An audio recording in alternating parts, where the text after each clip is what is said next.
Hollow Knight, a game released in November of 2017, and it sold over 500,000 copies in the little time it had left in that year. And then in the following year, it sold over 1 million copies.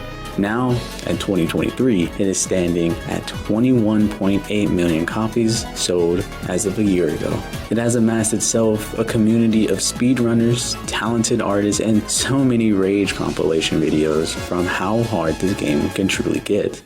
No! God! Stupid! God!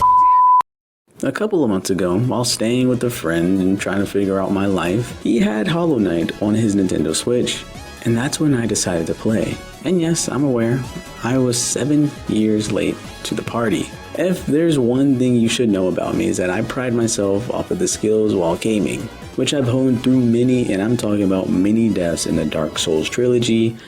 I'm gonna make the executive decision to kill you now. Oh no! Bloodborne, Neo 1 and 2, hell, I even play Skyrim and Fallout 4 on survival difficulty just because I feel like the game's too boring on any other difficulty. And yet, even still, this game right here, I am going to try to do a no-death run. simply broke me. You're so trash, bro. But enough yapping. For those who aren't familiar with Hollow Knight, what is it even about? Hollow Knight is a 2D scrolling Metrovania where you play as a little bug dude who everyone either calls Little Guy or White Ghost. Two very disrespectful names if you ask me. Anyway, this little bug dude travels to an ancient kingdom known as Hallownest, a place also filled with other bugs. Thing is, it seems like there's some weird supernatural plague going around, causing people to wander down into the dangerous depths of Hallownest while they sleep, and even making them go mad. What makes this game truly stick out is its very alive, or should I say now dead, ancient kingdom and surreal world building. As the player, who I'll be calling Ghost moving forward, you will be able to explore the broken past, find different fractions of now gone people, beliefs and practices that still remain even in these ruined walls, and how one bug's desperation resulted in the one thing he tried so desperately to prevent. This is the story of breaking social norms, choosing your own path, and quite honestly embodying the actions speak louder than words. This is Hollow Knight. So like I said, I played Hollow Knight and I fully, well, quote unquote fully completed it like 3 months ago. The reason I sat on making this video for so long was because I had no idea what to even talk about, what to even make it about. Sure, I could play through the game and talk about the surface level stuff and it'll end up being a 20-minute video, but then I realized, why not I just talk about everything this game has to offer? And I mean as closest to everything that I can get to, because for those who know about the game, know that it is filled with so much lore and so many implied details. So this video will be a huge, and I'm talking about a huge yap fest, where I'll talk about the game normally, and I'll talk about its normal ending, and then I'm going to talk about the good ending and how you do that, and then I'll talk about literally everything else, starting with Dirtmouth and moving down from there.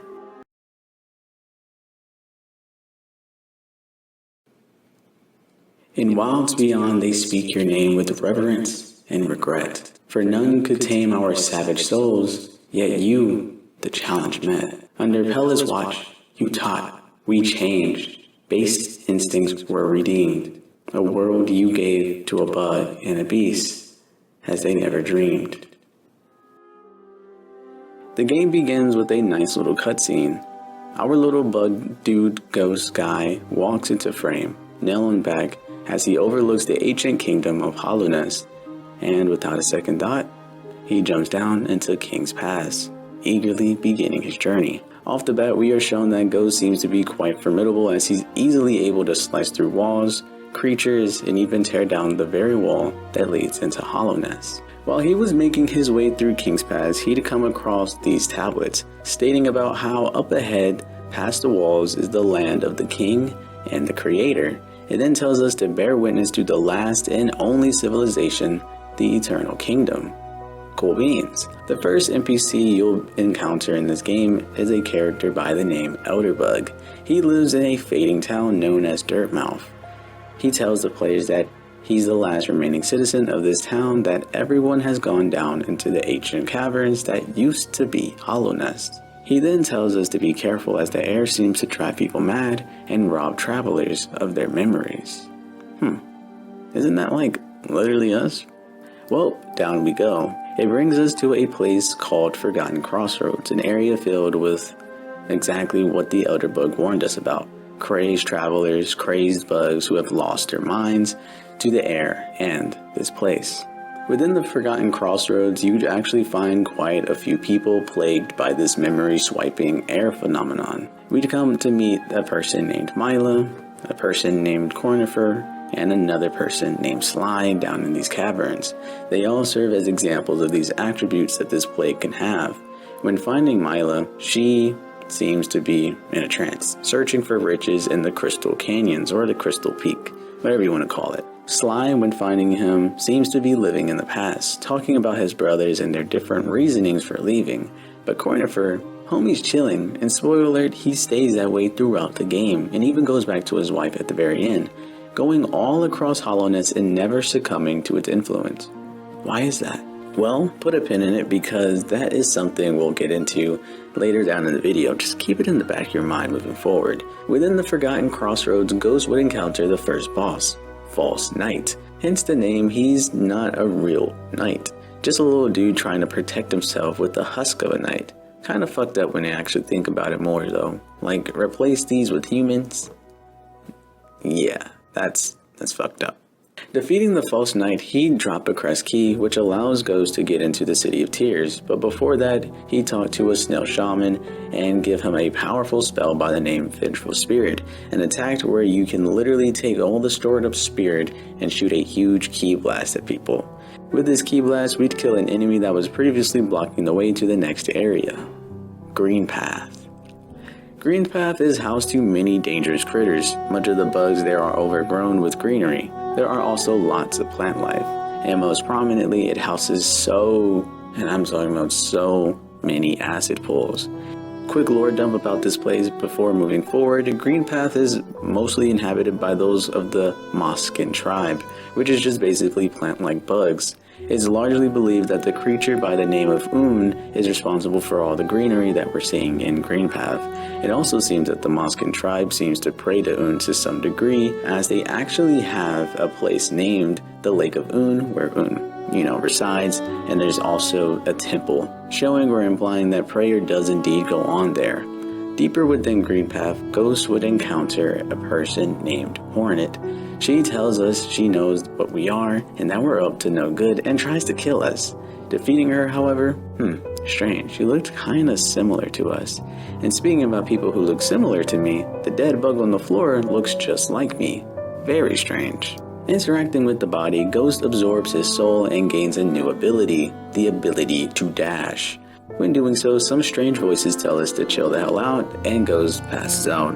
Weird, but he pays no mind and continues forth on his journey. Now with the new ability, it allows Ghost to cross into yet another section of Hallownest, the Fog Canyon, and this place is fucking dangerous. If you thought Greenpath was bad, well, this place has floating Uma enemies that shoot out rockets at the speed of sound. It's fucking insane.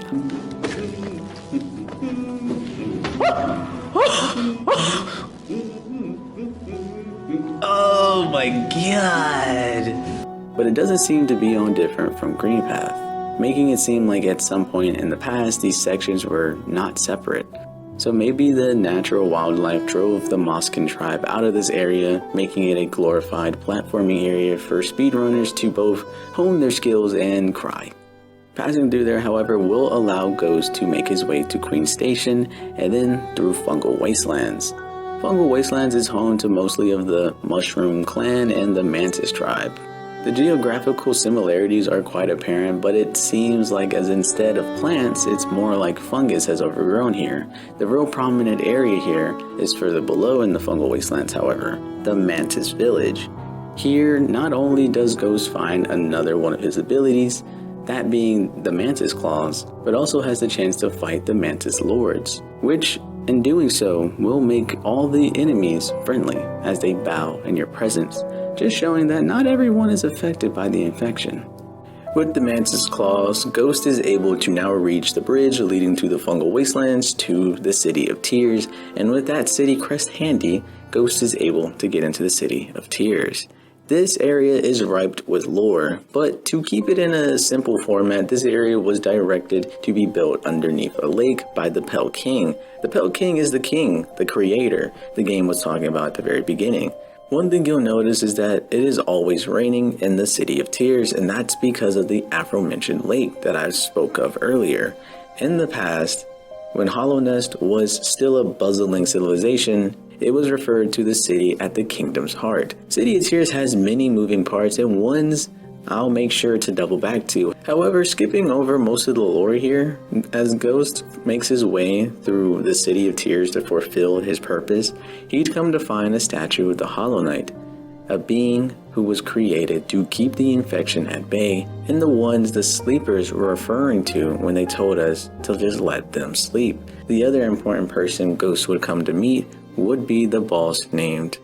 The Soul Master was the leader of the Soul Sanctum. This dude understood that the soul was a very powerful substance and decided that that would be the best solution for the infection problem. Thing is, he abused it and even went as far as to become obsessed with its properties, killing millions of bugs and draining them of their soul. Of course, later becoming a perfect target for the very thing he tried immunizing. Anyway, Ghost kills him as well and gets a ground slam ability to help traverse even better. Back to the Crystal Peak we go. One thing this game loves to do, and it is sure as hell not to hold your hands. When I played this game, I was like, okay, now what? I got this cool ass ability, what should I do next? Oh, of course, go all the way back to the beginning of the game. Gotcha. And this isn't the last time this game will do this, trust me. Ghost kills a laser boss, does some crazy parkour, then unlocks another ability called the Crystal Dash, which allows him to fucking fly like Iron Man. Next location on our sites is the Ancient Basin. To get there, however, it is a bit more taxing. You can either go from the Royal Waterways or a tram ride that takes you there. The tram option makes things way easier later down the road, so Ghost goes with that. In order to get the tram working in the first place, you must fight the Mantis Lords, travel through the Deepnest, get to the failed tramway, and then there's a tram pass lies in wait for you, which then now you are able to simply take a ride to and from the Ancient Basin, and once doing that, we would find there to be the source of this infection, an orange, gooey-like substance, and it seems it's made its way to another bug that looks like us, called the Broken Vessel. Throughout the game, we hear that the Hollow Knight's purpose is to keep the infection from spreading, and it is sealed alongside the infection, right? And now the thing that we're fighting is doing the same thing, except it's not doing a great job at it, being called a Broken Vessel, meaning that maybe we're one of many failed experiments. Defeating him, however, grants Ghost the Monarch wings, which allows us to double jump essentially. The Dreamers, the people who sealed the original Hollow Knight away, isn't really liking what Ghost has been doing lately, attempting to uncover the truth, getting closer and closer to breaking the seals and killing failed vessels and allowing the infection to spread even further. They said enough is enough and tries to permanently trap Ghost within the dream world. That's like high key OP, but okay. Good thing the Moth Granny helps us out of there and would give us a handy new weapon called the Dream Nail. This weapon allows for Ghost to enter into enemies' dreams and get these dream catcher things. This will be very important in the near future to get the true ending, but more on that much later. Apparently, Ghost is now in the resting grounds and was instructed to collect more dream catchers. He still needs to uncover the dark history of this place, and so he does just that. He goes to use the dream nail on the dream trees and then collect the dream catchers, or settle for just putting restless spirits to rest, and all the while uncovering the secrets of these walls. Hornet makes her second appearance and fights us a second time. However, gives us a bit more context this time as to why she's attacking us in the first place. She doesn't want some weak vessel breaking the seals and dooming this kingdom even further, and so she plans to see if we have the strength to face the kingdom's dark past and become responsible for its future. After defeating her, Hornet understands our strength and allows us to pass, asking if we'd still be able to have such strong will even after learning the dark truths of ourselves. We go into some giant worm's mouth and gets the king's brand. Then the worm's walls collapse, but then the big sis Hornet comes to save the day. With the king's brand, it acts as if it's a key to get into the lowest parts of Hallownest. Ghost plummets down to an area called the Abyss. There, ghostly figures that are shaped very similarly to us and other vessels we've seen dead or alive begin attacking us. Making it through the frenzy, however, Ghost would come across an ancient being, or almost an ancient being, we're not really sure, and unlock something called a Shade Cloak, a power able to harness the void itself. Now, why the hell is Ghost able to harness such a power? With this, Ghost is able to pass through these things called Shade Gates, defense failsafe that function as a way for people to be unable to get in and to get out, likely built by the Pale King himself or the ancient civilization that came before Hallownest. Whatever the case, Ghost can finally get to each of the dreamers and put an end to them, breaking the seal that has kept the Hollow Knight imprisoned, all the while collecting dream catchers because these will be important, trust me.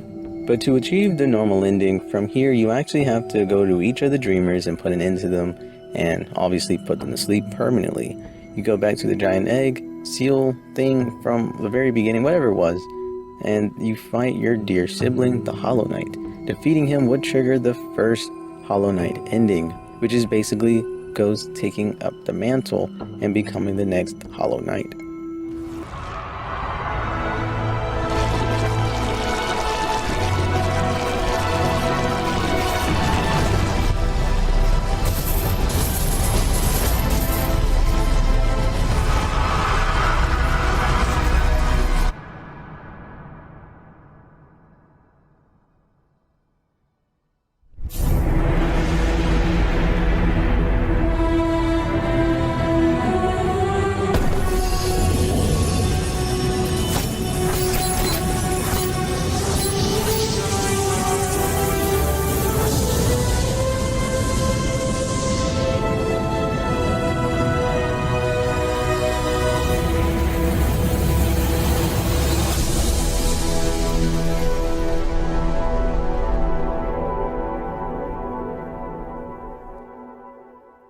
There's another version of this ending I just spoke of as well. After doing a pretty lengthy side quest, Hornet will actually help you defeat the Hollow Knight, and both you and your sister are sealed in there. This one's obviously called Sealed Siblings.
However, the true ending is a bit more final. Skipping over a bit of context, don't worry, I will double back, but after some more fighting and defeating the Mantis Trader, which is just a cool ass boss if you ask me, we get to the White Lady, previously unable to get to her due to the Shade Gate that was blocking our entry. Ghost talks to her and gets a very important item out of that interaction, the White Fragment, another important thing for the true ending. Also, this is our mother. Why is she kind of bad? So remember how I said that those dream catchers are super duper extra cooper important? Well, in order to achieve the true ending, you need to collect 1,800, yes, 1,800 dream catchers. And when doing so, the Moth Granny will give you the Awoken Dream Nail, which allows you to bypass a powerful enemy into their dreams, i.e. one of the Pale Knights near the Hidden Village. Once going into the dream world of the Pale Knight, you are able to traverse this place called the White Palace, which is nothing but pain, and also so happens to have a course called the Path of Pain. And when completing it, you get some more yada yada.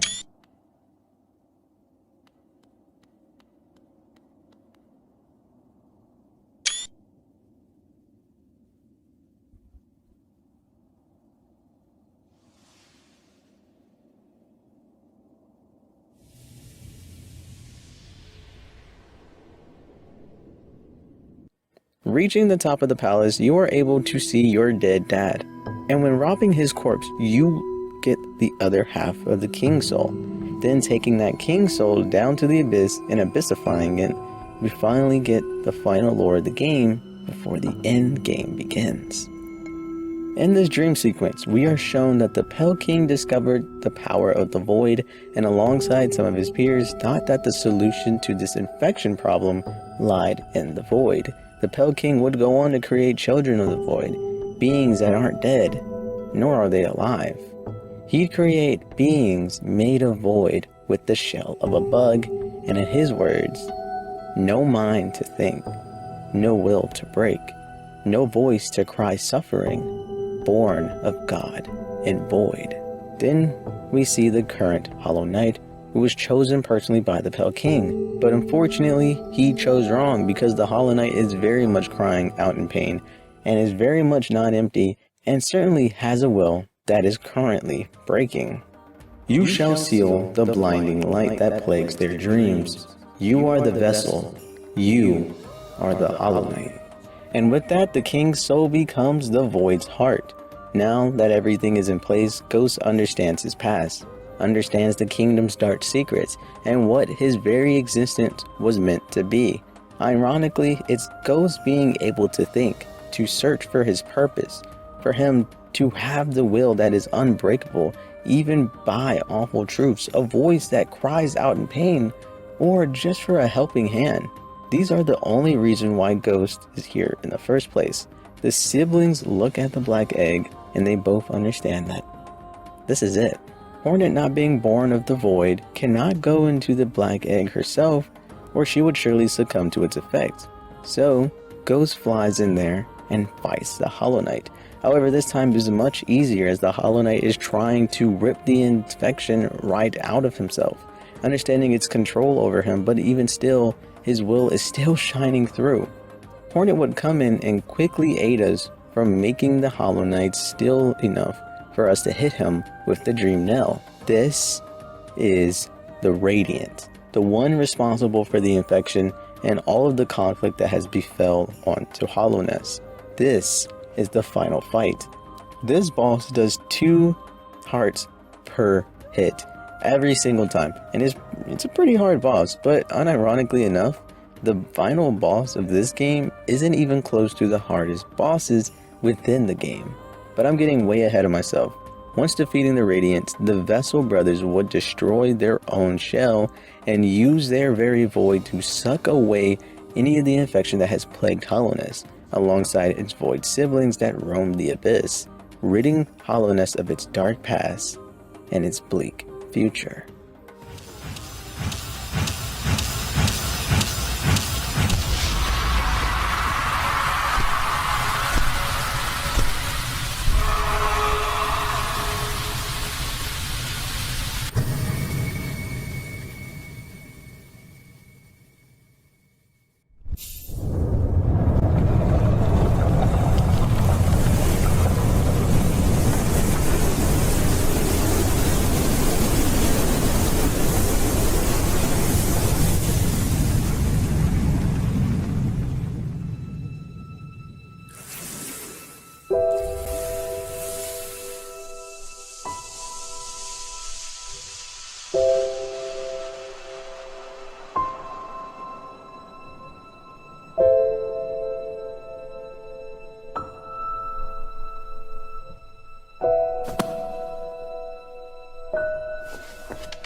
Hello guys. All right, so this is impromptu. This is just this is off the script. Let me just say that.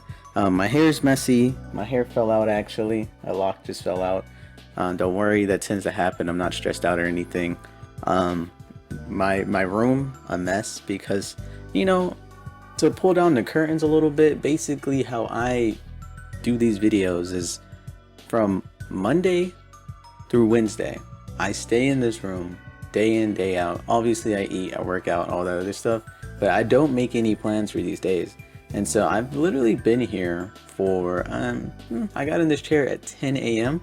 It is 7:48 p.m. So I've been in this chair for 8 hours, but we've gotten a lot done. And I've reached the end of the video, or in the first section of the video. And then I realized there's 5 endings of Hollow Knight that I didn't talk about. I already talked about 3 of them. I talked about the Hollow Knight ending, which was the first one.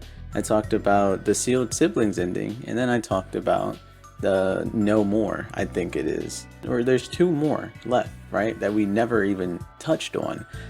So I wanted to quickly talk about it. So these last 2 endings, and then I'm going to quickly show you what the endings are, is basically this arena style, I guess, segment at the very end of the game that you can do, and it basically amplifies all of the characters and bosses that you fought up to that point, and it also has some exclusive bosses, right? So for example, you get to fight Sly. Sly is the Nail Sage. He's like really strong, but we never get to see him in action, but then we do. And then for another one, we have Nightmare Grim. There's a buffed version of Nightmare Grim, someone we'll talk about later in the video. And then someone we just talked about, the Radiance. We'll fight the, like, I think the Pure Radiance, something Radiance, but it's just like a buffed version of what we were dealing with. Oh, dude, it's all coming back to me. The reason why I'm talking about it like this is because I personally never beat the damn game. I never 112% it. I did like 102. Like I did like do 3 of the endings. I defeated all the DLC. I defeated Nightmare Grim, but I didn't do the Path of Pain, nor did I do this Pantheon thing. I think that's what it's called. It's called the Pantheon. But essentially, in the Pantheon, you have to fight these bosses out in the real world. Then you go in there, and then you fight those bosses that are now buffed, right? So you can't fight the buffed Radiance without first beating the Radiance. So this is why this is ending 4. You need to do everything in the game before you can hit up this. Essentially, you go in there, buff the enemies, you fight it. It's like the Coliseum for Fools or something, Coliseum of Fools. And once you do defeat it, you have this middle section where you can choose to give the Godseeker, the person who let you in the first place, you can give the Godseeker a delicate flower. Now, depending upon if you do give it or if you don't give it, it's basically the void endings is what I'm going to call it. So I'll quickly show you guys the cutscenes of that, and then that way when we do get into the more specifics of locations, characters, and deeper meanings of the games, that way we will finally have all the puzzles to put the pieces together. Is that how you say that? You have all the pieces to put the puzzle together. I'm dyslexic. Without further ado, let's watch these, and that way we can get on to the next section of the video.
I know that was a lot for people who are not familiar with Hollow Knight, and for people who know, I skipped out so much, but that's because I had planned to take it nice and slow on this next section of the video. Let's talk about it. What the hell is going on in Hallownest? What the hell is going on in Hollow Knight? Well, before we can talk about Hallownest and everything else, we need to speak on what came before. This civilization may claim itself the first, but something else did exist within this place before Hallownest. Rouxls Lim. Throughout the game, but more prominently within the lower levels of Hallownest, there seems to have been an ancient civilization who lived and even harnessed the void themselves. It didn't seem to have any hierarchies or monarchs or kings. This civilization did not devote itself to worship of any kind of lord or power, but instead worshiped the void itself. When the Pale King would come across Hallownest, the civilization had been long gone, and once he discovered it, he discovered the void as well, hatching his plans. Speaking of the infection, what the hell is the Radiant's deal? So the Radiance is the enemy of the void, the natural born enemy, which is obviously the ancient civilization. However, the Radiance was a goddess and had followers of the Moth tribe, the same one the Granny was in. The two of them definitely had beef, and it's my theory that the Radiance had something to do with their downfall. I don't think she could have defeated the void straight up in a brawl, considering how the game ends, but I do believe her influence could have done something to aid in their demise.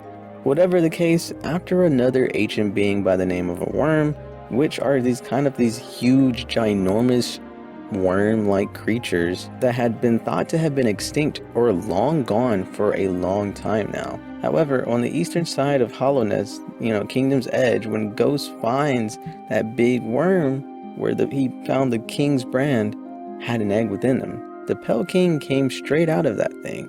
Now, I'm not sure if it was some evolutionary thing or if it had something to do with an offspring, but the Pale King would claim that Hallownest was his own. I do believe that it literally just reincarnated itself. Why did it get smaller? Maybe to fit into to Hallownest. I don't know. Being that of an ancient worm, many who followed the Radiance began to follow the Pale King and his rule. Some were by choice and others were, force. Nonetheless, this made the Radiance mad. She was being forgotten about and decided to torment her ex-followers by haunting their dreams, making people obsessed and crazed for their inner desires, whether that be riches, knowledge, or enlightenment. The Radiance would turn a once dream, then make it an obsession that made those infected go mad, and that's what that orange shit is. Obviously, the king did not like that and wanted to do everything in his power to work something out, because he didn't want everything he worked for to be for nothing. So he gathered the greatest minds and experimented on the void to create the void children, who would be able to live without a life, speak without a voice, cry without tears. He wanted something devoid of life to contain the infection. Obviously, that shit did not work. Going back to the surface, however, Dirtmouth back in its golden age used to be a busy town full of travelers, wanderers, and those interested in the Crystal Peak. The Elder Bug speaks about Dirtmouth as if many people lived in this town, and one by one they all faded into the caverns below, now knowing that this was the Radiant's doing. Dirtmouth was the entrance of Hallownest, so to speak. Through the busy town, travelers and alike would travel down into the forgotten Crossroads to reach deeper within the kingdom. It also connects with the road called Pilgrim's Way, which travelers would use to get the City of Tears, or the city at the heart of the kingdom. The horror of it all is that the NPCs within the game always talk about how busy these tunnels used to be, But now, the only things inhabiting these places are the wild beasts and the reanimated corpses of the late residents. West of the Forgotten Crossroads is where the Moskin tribe lives, and Greenpath. Something important to understand that is the Pale King was not the first to arrive in Hallownest. Within Hollow Knight, higher beings roam these lands, and their dreams can be extremely powerful. Some examples of these would be the Radiants, who literally created the Moth tribe, and then within Greenpath, a great slug, or a great giant slug, created its citizens through a dream as well. And while we're on the topic of Greenpath, the Pale King and the Moskin came to an agreement that they would allow him to build a road leading through Greenpath. But if any of the travelers were to stray off the path, they'd face the law of Furthermore, the infection has infected them as well, because by the time we meet them in Hollow Knight, no matter where you are, it's fucking on site.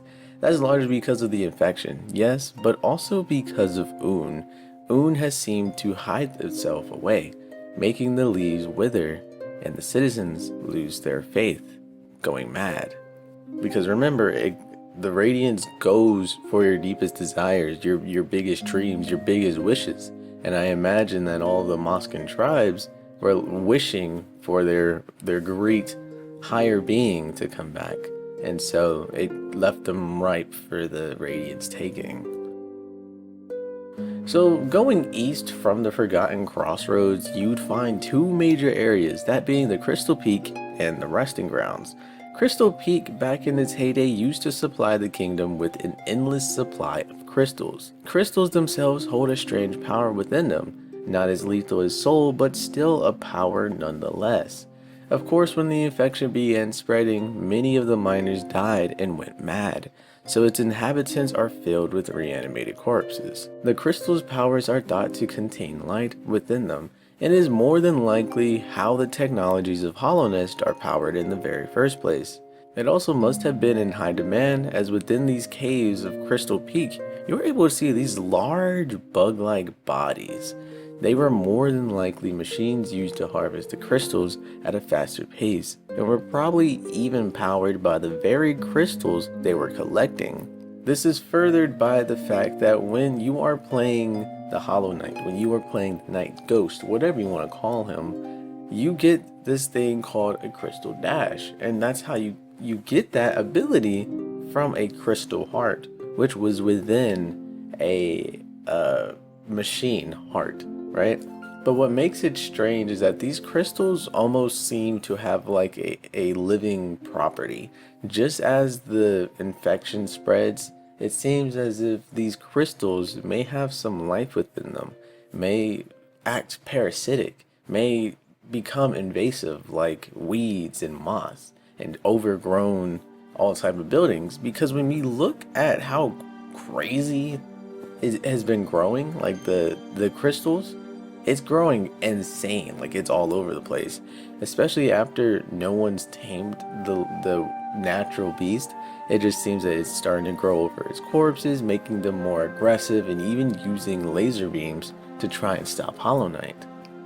And when unlocking the ability, the Crystal Dash, it almost seems like it absorbed itself into Ghost willingly, as it was looking for its next host, and after the infection struck it, began to grow uncontrollably, making bosses like the Crystal Dude a lot more hostile, making it almost seem like it was being controlled by the very crystals itself. And the Resting Grounds was a sacred place where bugs would come to conduct rituals for their dead. The Moth tribe were the caretakers of the graves, but eventually closed the door to the entrance and forbid it to ever be opened again. But of course the infection came and literally killed everyone, leaving only the Moth Granny to be the last remaining Moth tribe individual. And then you know how that went. So she's the last one, makes her the highest of her clan, and she literally just opened the door. The Resting Ground also has a giant lake within it called Blue Lake, which is right above the City of Tears. And it is also where City of Tears gets its name, because as I said in the past, City of Tears used to be called the heart of the Kingdom of Hallownest, or whatever the hell you want to call it. But since no one is ever doing maintenance on the stone above, slowly but surely, the blue lake has began seeping through the cracked stone, creating this almost like constant rain because of just how large that lake truly is.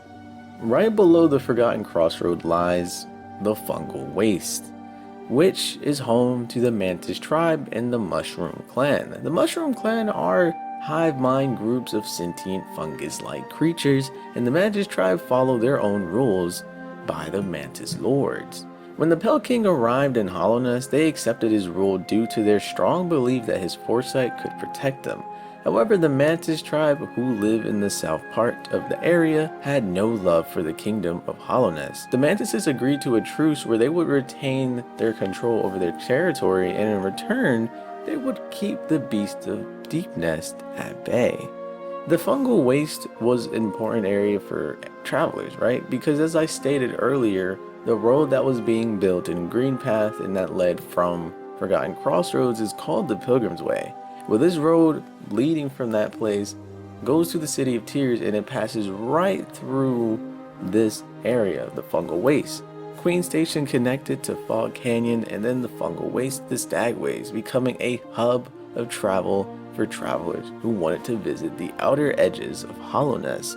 The infection seems to have infected the Mushroom Clan, however, making them more aggressive to outsiders, but the Mantis tribe was largely untouched by it. However, it's still on site, so it doesn't matter infection or not. They said, you step into our territory, you step into our tribe, you're gonna get these hands. They stand on 10 toes. I think this is due in large part that everyone in the Mantis tribe is also extremely disciplined and loyal. It's something I plan to get into within the characters of the section of the video, but mindset has everything to do with how the infection affects you. And this is something I've been putting off for the entirety of the video, but there is this weird thing where it's like, if you have a certain mindset, the infection cannot get to you. It's very, very interesting, because people like I was talking about, Cornifer, he's all over Hallownest, and the only reason why his obsession doesn't get him destroyed is because that's not all he is. When you meet him, Cornifer, he has a childlike wonder. He just loves to explore. He's going all around Hallownest, understanding the past, seeing, he's just mapping everything out for you. It's awesome for him, right? But the main thing that makes him so untouchable when it comes to the infection is that he has ties. This is not all he wants to do.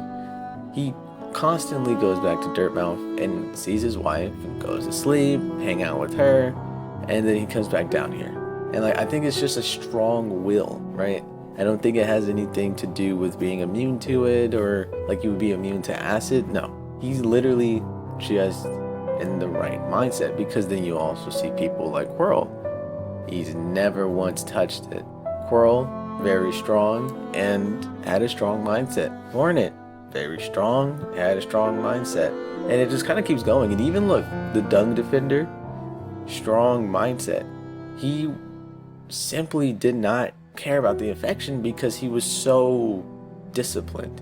He was so, I guess to a point, he was so delusional about how I guess knightly he was, and so he didn't need the infection because he didn't feel like he desired to be that thing. He was just chilling down there as a Dung Defender, right? And then you have the Mantis tribe. Every last one of them have a reverence for the Mantis Lords. And so when the Mantis Lords are like, yo, these niggas stand on 10 toes, let them through, they all bow. No infection needed. It's kind of fire. I love it.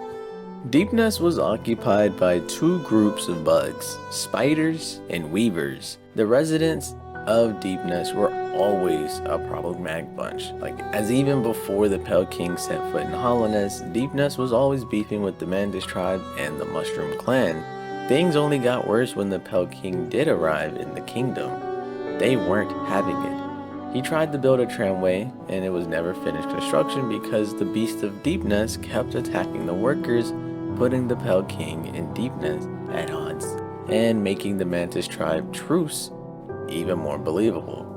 Sometime after, Deepnest's sire died, leaving Hera as the sole ruler of Deepnest.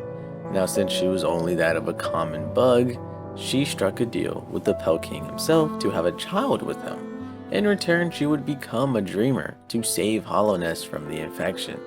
When the child, Hornet, was born, Hera went to sleep a short time later, leaving Deepnest without a formal ruler. Deepnest was eventually overcome by the infection as well. This also makes Hornet and Ghost half-siblings. Also, I fucking hate Deepnest. City of Tears, or as it used to be known, the city at the heart of the kingdom, was Hallownest's capital city, the destination most of the travelers were looking to arrive at. They would cross through Dirtmouth, Forgotten Crossroads, Greenpath, Fog Canyon, Fungal Waste. Then they would end up in front of the grand gates of the City of Tears, where it is said that once making it there, all of your dreams and wishes would come true, or something like that. When the infection spread across Hallownest, the capital's gates were sealed to stop anyone from entering or leaving the city and attempt to prevent the infection from reaching into the city. However, this proved to be in vain as the entire city became infected. Water now leaks from the Blue Lake through the cavern ceiling, causing the rain and giving the capital its current name, housing one of the dreamers, Lucerne, the Watcher, as they sit atop the tower. Another big area I really want to discuss is probably one of the darker secrets of Hallownest, and that is the Soul Sanctum. Some trivia: the richer side of the city was planned to become a proper sub-area named the Royal Quarter, and it is thought of because of his disloyal ways, the Soul Sanctum was built on the poor side of the city for that very reason. So like for the next 4 areas, I feel like I can probably shoot them off pretty quickly, so I'm gonna just go super fast, super quickly, just because I just want to not get through this video. That's the wrong words to use, but I do think that these last 4 don't have too much, so I don't have to harp on a dead horse. So let's just get straight into it. Kingdom's Edge. Kingdom's Edge is an ashen cliffside I didn't talk about earlier in the video. However, this is a gravesite of the Pell King's late form as an ancient worm. His body is so massive to the point that his body decays, and it sets the kingdom's edge in a constant layer of snow, but now we actually know it's molt. For a while, bugs of the Hallownest were afraid to expand any further within this area because some force was making it impossible. It wasn't like a force field, it was just something stopping them. But after some time, the Colosseum of Fools was built inside a decaying worm, so who knows. Speaking about that worm, I never really understood what that worm was in the Colosseum of Fools, because at the very top we have a giant worm. At the very bottom we have a giant ancient worm. And I'm supposed to understand that these two are somehow different or somehow the same, because I don't get it. We have the ancient worm at the very bottom, which obviously looks very different, a way more like ancient being, but at the very top it looks more like just a really big bug creature. But they both seem to be equal in size as the knight goes into his father's late form, and he's flying for quite a bit and it collapses. And then you have the Colosseum of Fools where he does the same thing, goes right through the mouth, and he's flying in there for quite some time. So I don't know, and even up to the point where how they died, if you look at the Pell King and how he slumped over versus how the Colosseum of Fools, there seems to be someone in a chair slumped over. It makes you wonder, do ancient beings just transform? Who knows? Royal Waterways. Royal Waterways serves as a sewer system underneath the City of Tears. The Dug Defender lies in wait as a boss, but strangely, he's built so different that it doesn't seem that the infection has spread to him as well. Queen's Garden. Queen's Garden is an area within Greenpath, and it's also where the White Lady is imprisoned, voluntarily of course. In the past, the Queen's Garden used to be a well-guarded retreat, but after the White Lady played a part in the creation of the vessels, she hid herself away due to the shame, trapping herself behind a shade gate and slowly losing her ability to see due to the darkness. She was also once the wife of the Pell King and Queen of Hallownest. The Hive. The Hive is another place I wanted to mention in this quick section. The Hive is just a group of bees, what makes them interesting is that they wanted no part of Hallownest. They did not care when it arose, and they did not care when it fell. However, their king died after growing so large that she could no longer leave her domain, and from then on the hive was weakened and thus eventually overtaken by the infection. Alright, so quick little like footnote, side note, little note, whatever we're talking about. So we talked about the evidence of the ancient civilization being mostly in the ancient basin and in the abyss, but that is just not true. It's actually shown all throughout that there are a lot of I guess residue from the ancient civilization. Most being the soul totems, So not only did the ancient civilization understand the void itself, but they also understood that the soul was just in the air, and they even created totems that you could be able to find all throughout Hallownest. That is not created by the Pale King, by the way. It's created by the ancient civilization. Those soul totems where you would hit, and you would gather soul, and it would go into, you know, the body of ghost, and then you would be able to use whatever you want to use it for, which is really, really interesting and really cool, and something that I just totally forgot and misunderstood. But yeah, the soul totems all throughout. This opens up the floodgates, because in my head I'm thinking that the ancient civilization was always just down in the abyss, was always down in the voids, and they never came up. They were just always there. But with this single evidence, it has shown that there may have been others in that ancient civilization, maybe others or other bugs that didn't quite harness and worship the void and live just like any random bug would in Hallownest. So this section may be pretty lengthy as well, as I'm literally going to go through each location in the game and speak on all the characters you may find within them. I'll talk about their backstory, their purpose, and things you may not have known about them if you just played once. So first and foremost, we have the Elderbug. Elderbug is the first NPC you'll come to meet. He doesn't seem to be infected by the dreams he speaks of, and seems to know to a certain degree what the infection is. However, he is old, and it is implied that he was not present to see the kingdom's fall to ruins, but was once a citizen who saw its heyday, making you wonder, where did he go from that time frame? They did say there was nothing else outside these walls. Or is there? Other characters can be found below within Hallownest and brought back to the town of Dirtmouth, making it once again a town filled with life. Some characters may include Cornifer and his wife. His wife doesn't really want to do the trade life, but sticks around for her husband, and Cornifer is always on the move. Actually, from birth, homie hatched straight out of the egg, left his siblings and mother and just wandered off. He has always had that wanderer spirit within him. Sly is another character that can be found within the caverns. Sly was a nail sage in his previous life, but started to believe that Geo was more important than honing his blade. He did teach three disciples, Oral, Mato, and Shio, and even when you find Sly,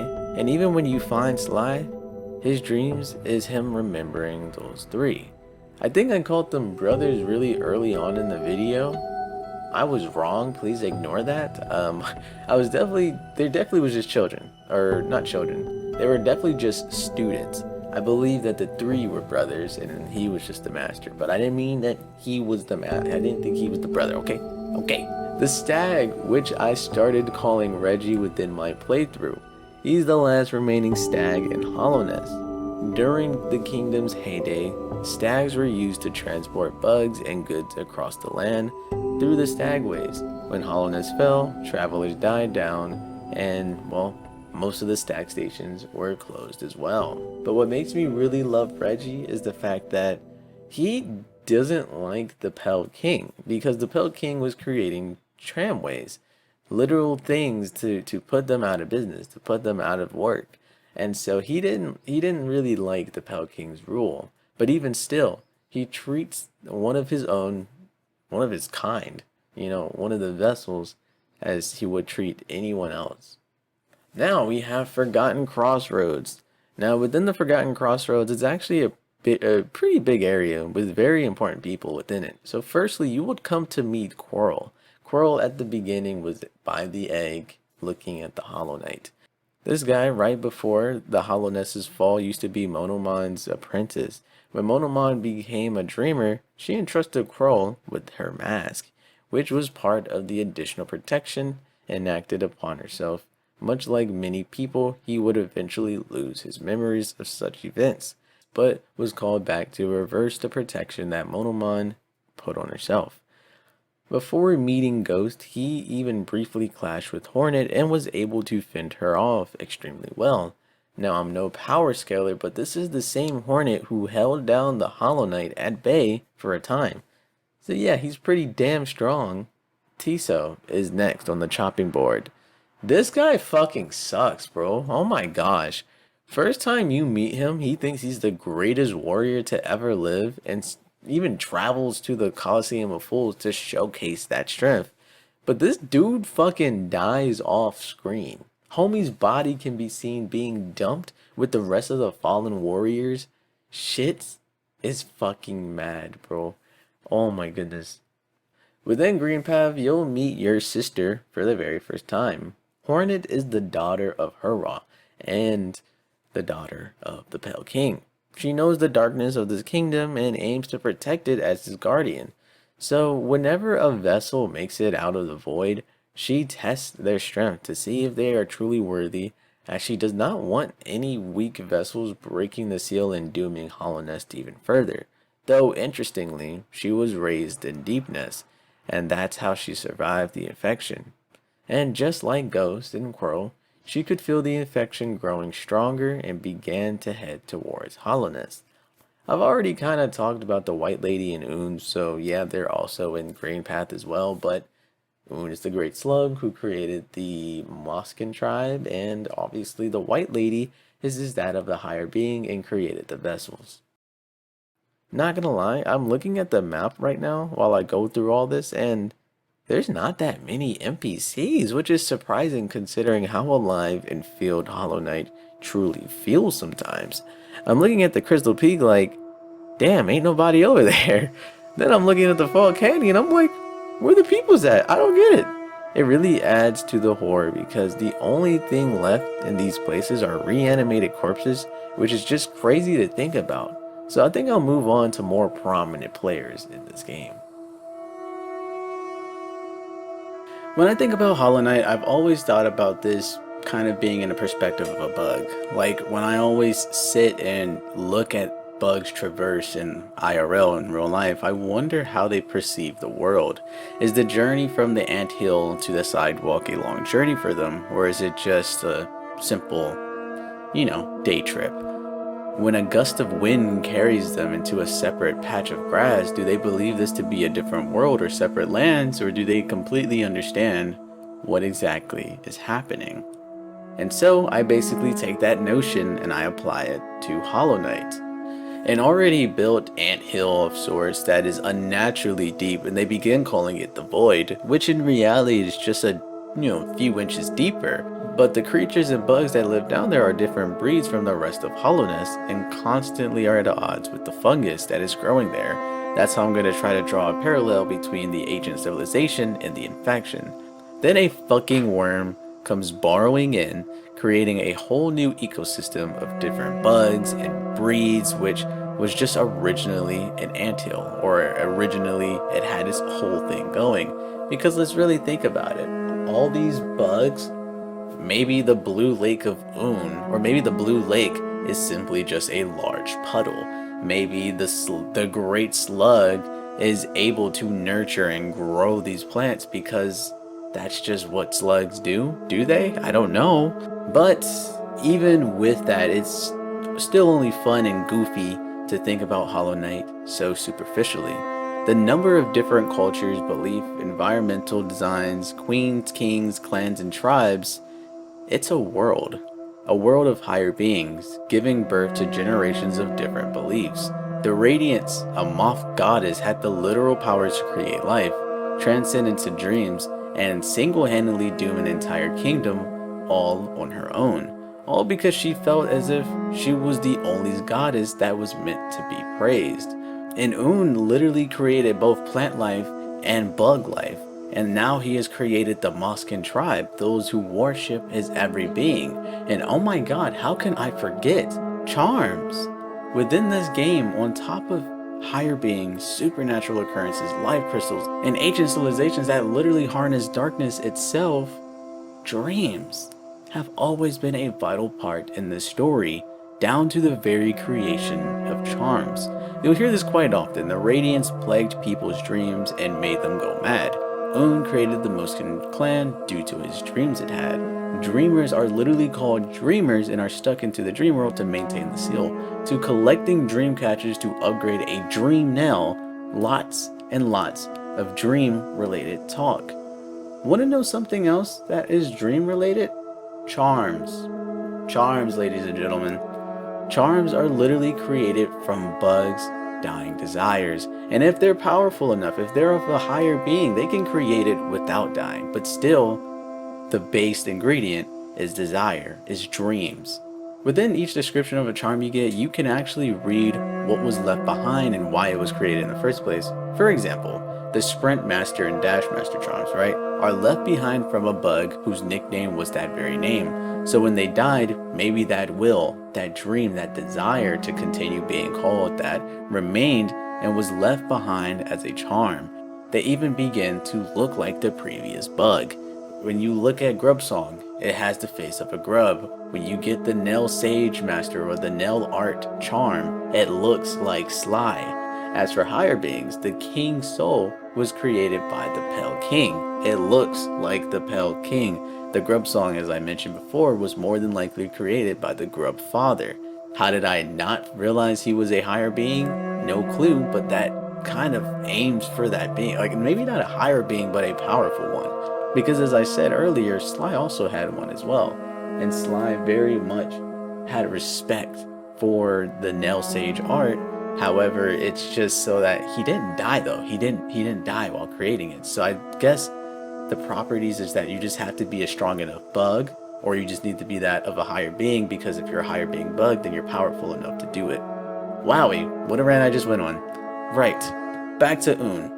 Un, the Great Slug, which is obviously still alive, created the shape of charm, and also created the plant life and bugs that worship it. The Pale King, who used to be a worm, dropped down into Hallownest and willed the people to follow him, both forcefully and not.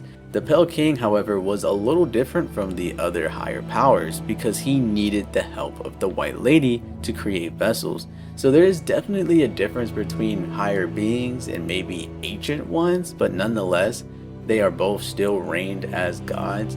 The reason I say this is because you will look at Un, and he can literally make sentient, powerful beings and from nothing, pretty much.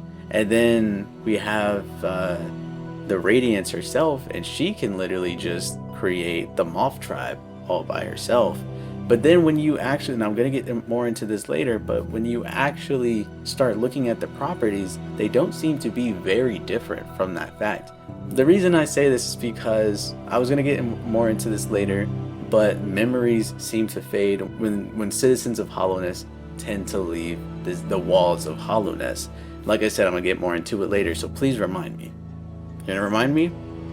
Thank you. So, some other characters that I actually failed to mention are some of the biggest, right? So let's talk more about the Pale King. As I mentioned earlier, he is an ancient worm who burrowed through mountains and across the wasteland until finally stopping in Kingdom's Edge.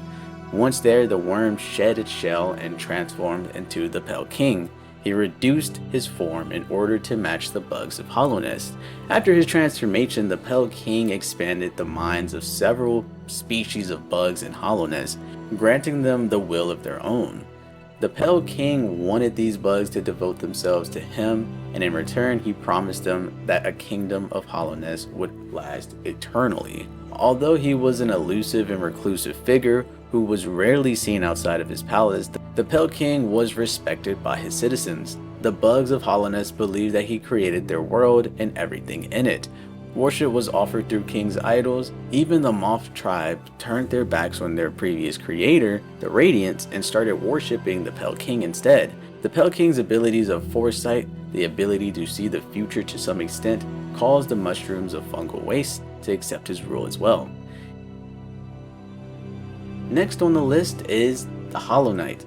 The Hollow Knight is a vessel chosen by the Pale King to seal away the Radiant and save Hallownest from the infection. Like their siblings, they are all child of the King and Queen of Hallownest, birthed in the Abyss to be infused with the power of the Void. As such, they have no gender. This birth condition was also supposed to leave them without a mind, will, and voice to prevent the Radiance from influencing them. However, their purity was misjudged. The Radiance was sealed within them, and they were chained within the Temple of the Black Egg, where they were expected to contain the infection for eternity. However, because of the aforementioned impurities, the Radiance could still exert influence. It ultimately resulted in the resurgence of the infection and the kingdom falling into ruin. Over time, the Hollow Knight disappeared from the fallen kingdom's memory. Only the memorial in the middle of the City of Tears testifies of their sacrifice to save Hallownest. Next on the list, Godseeker. Godseeker originates from the land called the Land of Storms. Their gods either abandoned them or died, which prompted them to travel and seek new ones. At some point, they merged within the mind of a single Godseeker. This individual can focus their thoughts into complex dreams, God Home. They also built this temporary tuning device in order to find the residents of other powerful beings in distant lands. The current Godseeker, bearing the mask, ended up in Hallownest, following the remnants of the Pale King's powers. With the Pale King now gone, she hopes to attune instead God Home to the God of Gods of Hallownest and commune with them, initially assuming this God of Gods to be the Radiance. She uses the God Tuner to attune the mind or essence of Hallownest's most powerful creatures to God Home, where they can become gods. There, the Godseeker observes their fights with the Pantheons. With each fight, they aim to ascend and to commune with even higher or out-of-reach creatures until reaching the Radiance herself. When the Knight finally ascends past the Absolute Radiance, they become Void-given focus and become the new focus of the Godseeker's communion. However, this new God of Gods overtakes both God Home, the Godseeker's tribe, and the Godseeker's physical body. Now, if the delicate flower was given to the Godseeker before the Knight's final ascension, the flower makes the Void-given focus vanish instead of being freed into Hallownest. And now finally, Ghost. Who the hell are we, and why are we so special compared to our failed siblings? The Knight is a discarded vessel. They are the child of the Pale King and the White Lady, born in the Abyss with the Void inside their shell. Hornet is the Knight's sister through their shared father. Like the rest of their vessel's siblings, the Knight is genderless. After climbing out of their birthplace in the Abyss, the Knight witnessed their sibling, the Hollow Knight, being taken out of the Abyss by the Pale King. The entrance to the Abyss was sealed, causing the Knight to fall back down. Sometime after this, despite the entrance being sealed, the Knight and some of their siblings managed to escape the Abyss. Eventually, the Knight ended up wandering outside of Hallownest for some unknown reasons. Spending time in this area caused the Knight to lose their memories, but being there did give them a certain resilience. They returned to Hallownest after a call went out from either the Radiance or the Hollow Knight. Now I have this quick little footnote. It says, speak on the memory loss. What's happening here? So there is one thing that I keep noticing, right? And it's mainly people who deviate from Hallownest tend to lose their memories. We've seen that with the Hollow Knight, or not the Hollow Knight. We see that with Ghost, the main character. He is found not having his memories, but he's not in Hallownest. So he was presumably just out by the Howling Cliffs or something, right? And then we also see this with Quirrell, where he also is seeming to have some memory problems. And it's just weird why it happened twice. And we were trying to figure out what's happening. Same thing happened with Hornet. Hornet started to lose her memories, and so she went, or so she felt the radiance and the Hollow Knight's call, and decided that she would go there with Hollow Knight or Hallownest as well, and try to, you know, amend whatever she, or figure out whatever she has to do. Obviously, she figured out way more before our dumbass got there. But the thing is why do the bugs seem to lose their memories once they leave Hallownest, but we don't see that the other way around?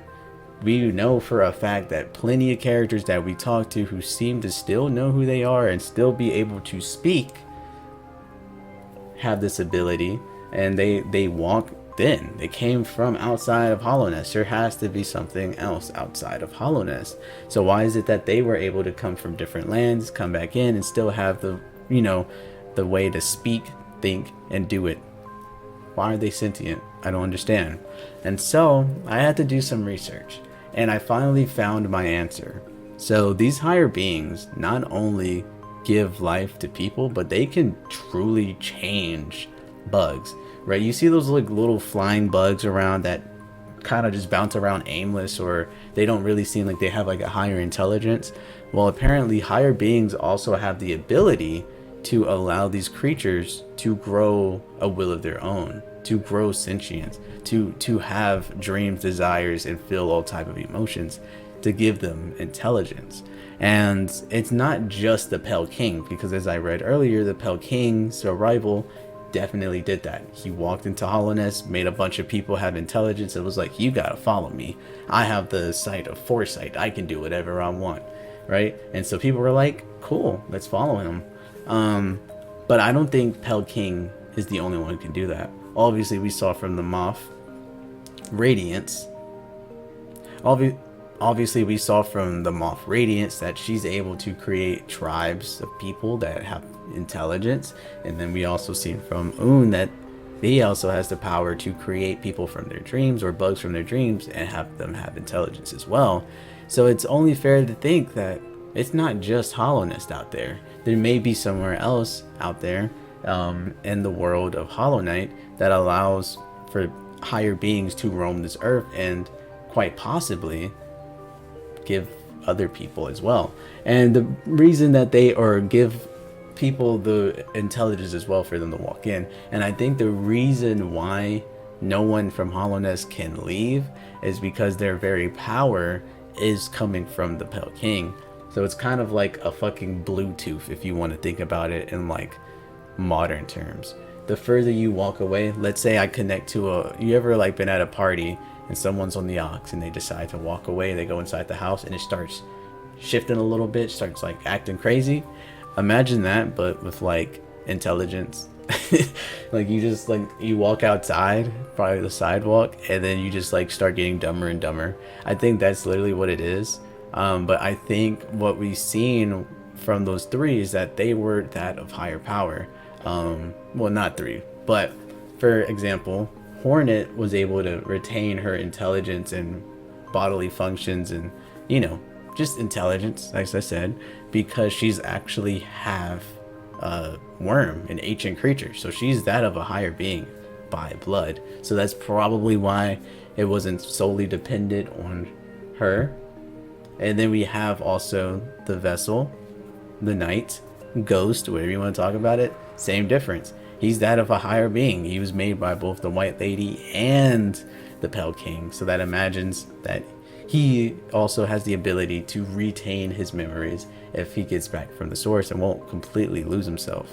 But the person that almost threw a wrench in my plans until I looked up a video on it, Quirrell for a moment didn't have his memories for a while, and I didn't understand why. He didn't seem to be that of a higher existence or of any, like a higher being of any kind, but it was the mask he wears. He has the Watcher's mask always on, and that was the only reason why he retained any sense of himself. And so that's kind of just another thing that I noticed and I thought was really, really cool.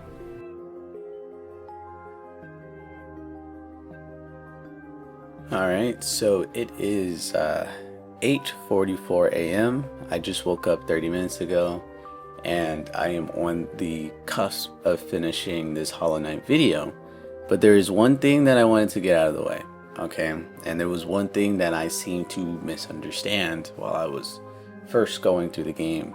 I'm glad I did this little last minute fact check, if that's what you want to call it. So first and foremost, the timeline. We need to first talk about it, because when I was thinking about this timeline, I didn't think it was such a long thing. I thought it was like one after the other, one after the other, one after the other. But no, bruh. It's been a long time. The reason why I say this is because Elderbug. When I talked about Elderbug, I think at the beginning of the video, I had said something about the Elderbug not being around by its heyday and leaving and come back. That's not true. The Elderbug literally just was not around because the Elderbug was not yet born. And so I had to really come to an understanding about that, where I was like, oh, how old is everyone? Because now that we understand that Hallownest is basically an ancient civilization, and in itself, it's been long gone now. And the only things walking around that are of normal bugs seem to be like the infected ones. And obviously there's a few bugs that are like Sly and I don't know, Mila, and just a few other people, right? And obviously they were not around for Hollow Knights, and obviously they were not around for their heyday. But within Hollow Knight, we are dealing with a lot of ancient beings, gods, and just higher beings. Probably around during its heyday, because Hell King had to talk to somebody in order to build that damn Pilgrim's Way, right? So the reason I say this, and what I'm basically trying to get at, is that Hornet is not that young. Because it all started with Hornet. It all started with Elderbug, but it all started with Hornet, because I had those two to coincide. Elderbug, he ain't never see the heyday, yet he's that old. And then we have Hornet, who definitely saw its heyday to some degree, but looks quite young. And it's probably because she's part Pale King and just ages completely differently or something like it. But then I furthered this explanation with, okay, well, the only reason why Hornet was a thing was because Hurrah wanted to be a watcher and try to stop the infection. Now, in order to have done that, he needed to have the Hollow Knight. And in order to do that, he needed to have sex with the White Lady and create all those vessels and find the right vessel. And so that makes the Hollow Knight older than Hornet. And so that way, dude, it's just so much, because the Hollow Knight first needed to have been trained under the guide of the Pale King to a fully grown state, and then he needed to be placed with the Watchers and stuff, and then he needed to finally, after however many years, how did the Pale King die actually? I don't know. Wow, that just hit me like a truck. Why did the Pale King die? It wasn't from old age? The infection? Maybe. Jeez, I don't even know no more. Anyway, Hornet is old as hell, and I'm trying to basically tell you guys that I was wrong about the Elderbug. He never left and came back. He simply just wasn't there, because he ages way differently than, I guess, pale creatures or higher beings or whatever, right?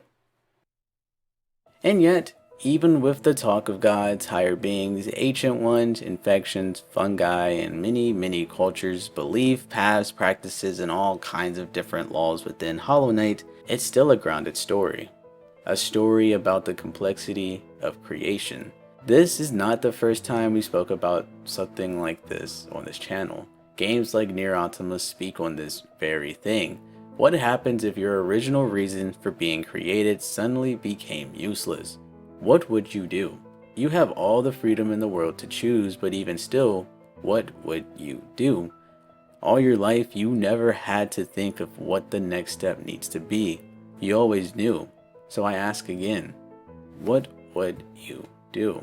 And Hollow Knight Ghost was created to stop the infection but was deemed too weak, useless, no longer needed, and despite that, he grew past anyone's expectation. Faced the truth, understood his responsibility, and instead of becoming yet another cog in the system, he chose to break it, go to the source, and born a new era. My dad always told me things when I was growing up, mainly about driving and others about life experiences. The one about driving, he would tell me always look at the wheels. He would tell me always look at the wheels because the wheels tell everything. You can't look at the car. You gotta look at the wheels. If they start turning, you already know. And then he also told me to just always imagine someone's gonna do something stupid. Even if they don't, better safe than sorry. But for the life experiences, this is what he would tell me. Under promise, over deliver. Actions speak louder than words. Touch it once, don't wait on it, and don't say, just do. All traits that can easily be paired with our knight friend here. He didn't let his creation dictate his purpose for being alive, for existing. He didn't let the fact that he was deemed a failure make him spiteful in the face of adversity. He didn't let the fact that many died, many failed, many could not do what he was aiming to do, but even still, that didn't stop him from trying his best to achieve what others couldn't. If there is one thing I want you all to get from watching this video, don't let the failure of those before you discourage you from trying. And on that same token, don't let rejection be an absolute end, because rejection is just redirection. Try your very best. Life will give you what you put in. So, thanks for watching.